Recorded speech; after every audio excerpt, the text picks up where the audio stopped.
When I say thinking through what they're thinking, I'm talking about what they're feeling, what emotions they're going through, and trying to mind read what that is. And when you mind read with them, they start to think that you're in their head. Does that make sense to you? Right? I mean, I know when I did my deal, the first $4,000 I spent on a real estate training program, you know, I'm sitting in a chair just like that, right? And I'm feeling the back of the chair on my back, you know, and I'm wondering whether this guy is true or not. Am I mind reading him? I am. If I mind read him, do I build rapport? I do. As I build rapport, can I start to lead him a little bit? Yeah, so we can do mind reading. What you want to do is to mind read what they're thinking, but also mind read some of the conversations they might have with their spouse, their significant partners, those kinds of individuals at night if they're not there already, or during the daytime. And there are certain things that they're going to ask, like, does it work? Do we need to deal with that? We do. We need to make sure it doesn't work. Why aren't you doing it? A very common thing for people is, geez, if this is such a great deal, whether that's real estate, stock market, or small business, or internet, or whatever that might be, why aren't you doing it? Why isn't that your full-time presentation? And you better have a good answer to that, right? It better be something about you're giving back to others because you've had the opportunity to be touched and you want to touch others, right? You know, I retired when I was in January '98 for the first time. I found that being your type of personality, type A personality, it wasn't what I wanted. Then I thought about, what do I love to do? I love to talk to people about real estate. I love to talk to people about business. I love to talk to people about those kinds of things. It's the reason I'm here. Yeah, I get paid well, but the reason I'm here is really to touch the lives of other people, because I was touched by this big, giant guy named Tony Robbins, right? So you want to mimic them. You want a future page. You want to say, hey, this is how it happened. This is why it happened. This is what you need to. This is how you should respond to it. And one of the major things is the buying decision. You want to script what should be happening in their head in terms of buying decision. You want to script, you know, when you're talking to that significant person tonight, and that might even be yourself, you know, I want you to kind of weigh the pros and the cons. So let's talk about some of the pros. Let's talk about some of the cons. And let me suggest to you that if you listen to this person at the end of the night, what's going to happen? You're going to go back to work on Monday. But if you listen to this person at the end of the night, what's going to happen? Somebody catch that? Okay? What's going to happen is you're going to be multimillionaire status, $250,000 a year, and have a lifestyle where literally you can walk out of your bedroom and your shorts and make a ton of money. And people want that lifestyle, right? So you want to mimic that. Another way of doing it, I call it, there's also the one I use called the window. Okay, guys, would you guys like to learn a quick strategy for how to deal with some decision? How many people would? How many people are like, I'm done?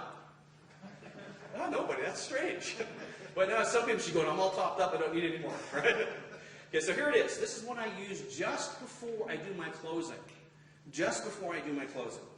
You know, folks, I know in an audience like this that there's kind of three groups of people. So here's what I want you to do is I want you to look to the left. Look at the person on your left. You guys that are over there, look at the wall. It's okay. Just pretend it's a person. Look at that person. Just check him out. Check him out. Person on your left. Let me suggest to you that this individual is a window shopper. Okay? They probably came to a workshop like this 3 years ago. They probably have been to multiple workshops, and all they do is window shop. Right? They like the ability to look at things and see how it could be. But they're never going to get to success because, you know, they don't want to spend money, they're too afraid, they don't want to take that step. Okay? What I want you to do is look at the person at your right. Look at this individual. Now let me tell you, this person is going to be successful, except for one thing. They are a know-it-all. They come to a workshop like this and they think after learning a couple of strategies that they can become a multimillionaire. Right? And the challenge with that is, do they have enough information yet? No, you need to get more information. I'm pointing at Bill, by the way, in case you didn't get that. You need to get more information. Here's the problem then. And I know you drivers out there, you're thinking, I'm going to take these 3 or 4 strategies and I'm going to make $1 million. And guess what? You will. The only problem is it's going to take you 10 to 15 years to get there. Now, you drivers, you want 10 or 15 years to get there? No. If you're going to get their success, what do you need?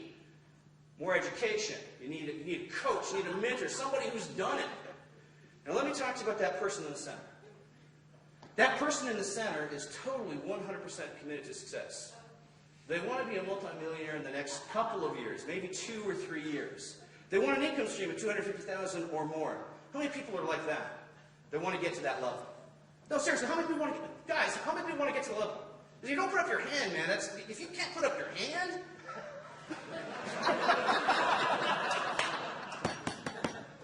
well, this individual is looking for a path. This person realized the value of education. This person learns when you learn more, you earn more, right? So let me just talk about some of the programs we have to continue your education. Is that a nice frame for things?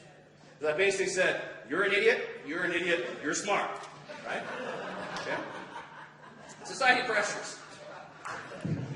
Is it okay for me to share this kind of stuff? Oh, it's Great. How many people are enjoying it? How many people aren't? Yeah, I saw that. You're doing the whole he's manipulating me thing, right? You need to come see me because we can get over that, right?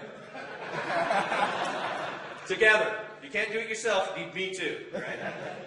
Okay, so there are two other strategies. If you don't mind, I'll just wrap them up. I might take you maybe 10 minutes over lunch. Is that okay, Bill? Cool. I'll ask these guys. Is it okay for me to go like 12:10? All right, cool. 20-30. What's that? 20-30. 20 or 30? if I could show you how to make 50,000 in the next 10 minutes, would that be okay? That'll be okay. Okay. Okay. Basically, there are society pressures that we subscribe to, we succumb to. And if you know what they are, they can help you in terms of influence. So let me, there's a great book out there by Cialdini. I'll give it to you in a minute. So we want to learn some things about some of the strategies that are out there. One is reciprocation. I use reciprocation a lot. Commitment and consistency. I'll talk about that a little bit, how you get them to commit a little bit. And once they're committed, then they have to follow the path to success. Social proof. Liking as a speaker. I had a very dry sense of humor, and I wasn't very funny. So I actually went on this course in terms of humor to be better in terms of humor. I think I got a little bit better. We'll see, right? So we want to be liked as individuals. Authority. We want to make sure that you're commanding as authority. So I'll show you a technique there that we use regularly. And then scarcity. You want to make sure that they want to be part of the elite, part of the small group. So each of these has some strategies that you can adopt and use. So let me give them to you real quick. Reciprocation is, I'm going to give you something that you weren't expecting, right? Here's a lot of things I do. Let's say that I plan on giving them a handout. It's good information, it's solid information, and they should have it.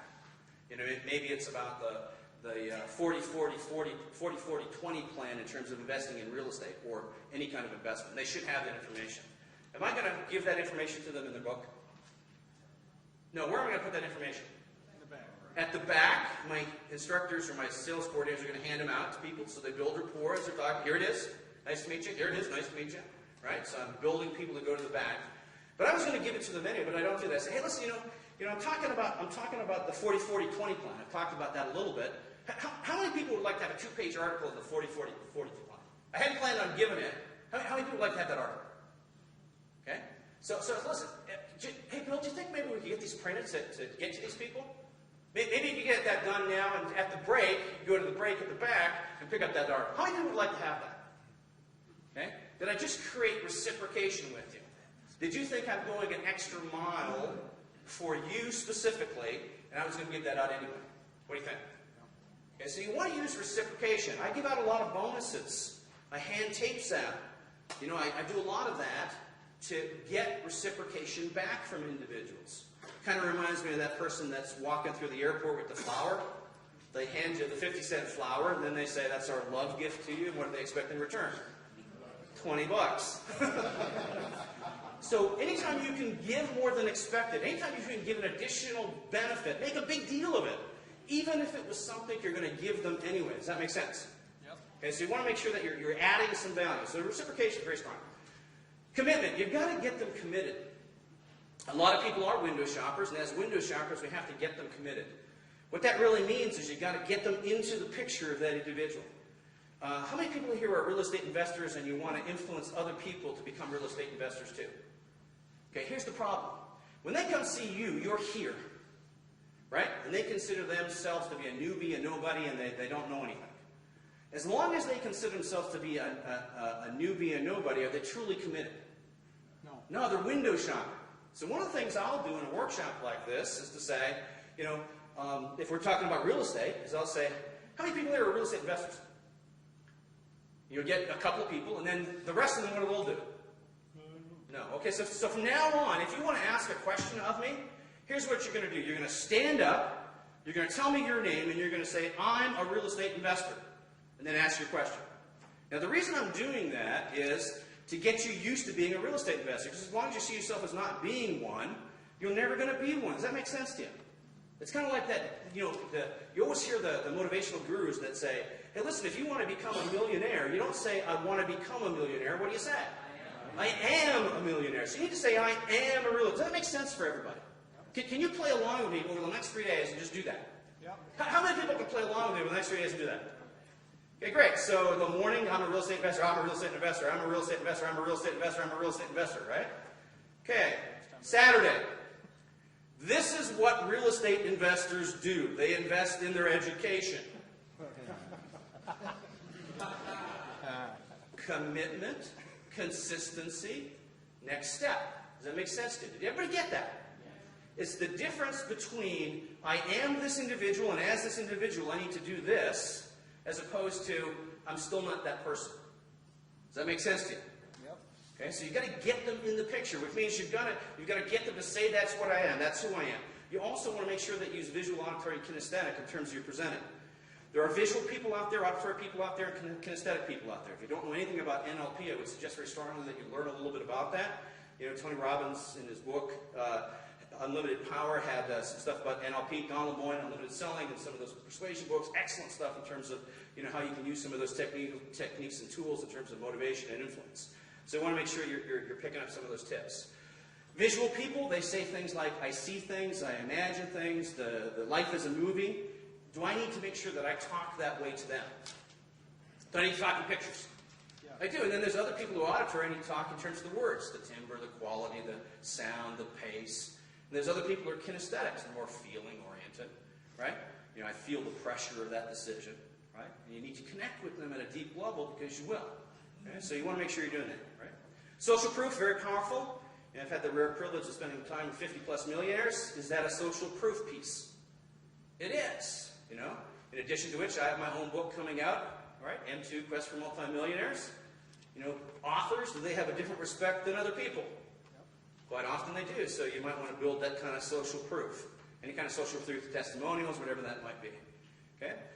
We start off by building rapport, by them liking us, but sometime that's got to shift from just not liking to what? Envying that lifestyle.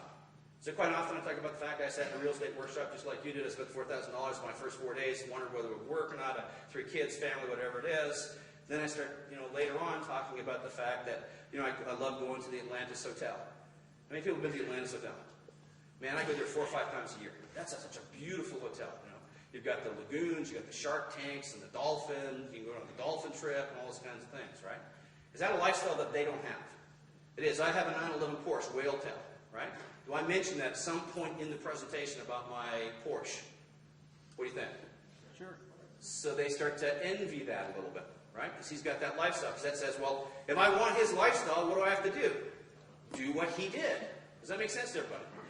So you start to get that envy part of the equation. Authority, I am the teacher, that's the way it is. I know what is going on.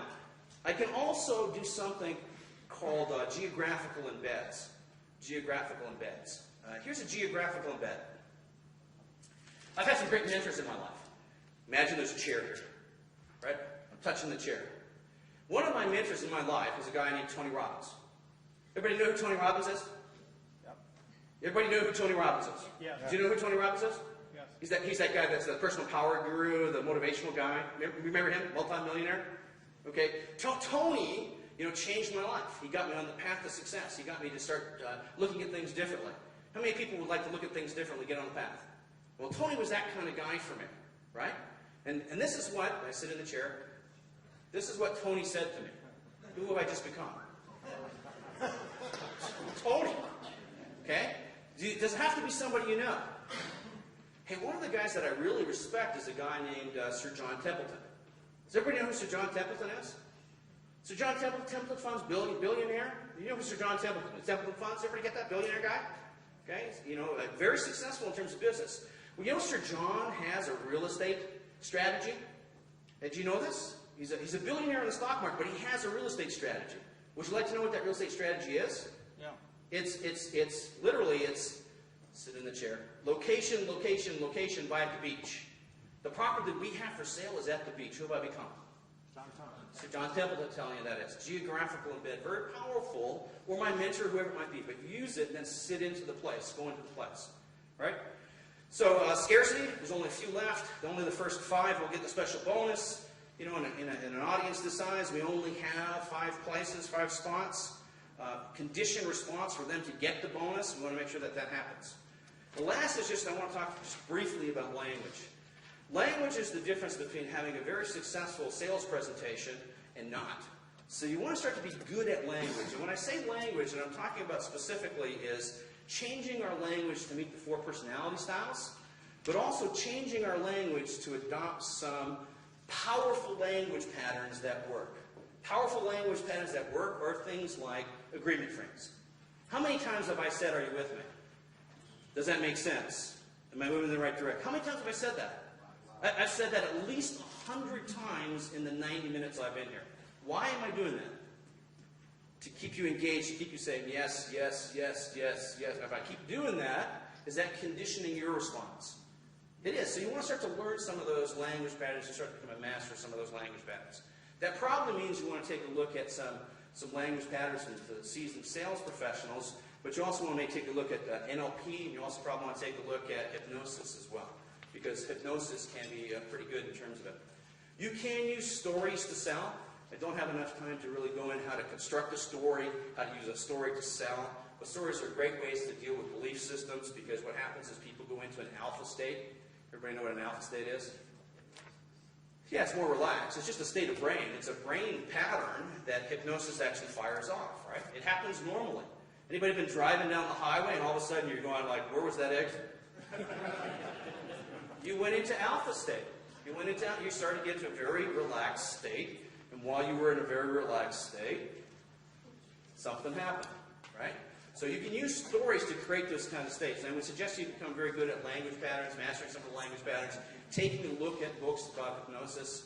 You know, Tad James, www.tadjames.com, very good hypnosis, president of the Hypnosis Society. You might take a look at some of his information. But start taking a look at some of his things, because it's not as weird as you think it might be. It's all about language. And it's simple things that can make a major difference. Like, for example, are there going to be objections against your product? Okay, so for most of you, it's about the price, right? Is that right? Is it most of you about the price? Yeah. Okay, great. So let's just take that objection, that price for a second, and let's put it aside. Okay? Isn't it really about the value? It's not about the price, is it? It's about the value, isn't it? Did everybody get that? Okay, visually, I took the price of the objection, which is in front of us, put it aside, and then started talking about the value. Okay? I can deal with price, you know, but the way I'm going to deal with this is based on value. So become a good master of the language techniques. So you want to make sure you're starting to master some of those things. Well, it's been my privilege and pleasure to be here. You know, Destiny has many paths, and I'm glad that we had a chance to share a few steps together. I'll be around for the balance of the workshop. I certainly enjoyed being with you. Until we meet again, may God hold you softly in the palm of His hand. Thank you. Thank you so much. Thank you, Jim.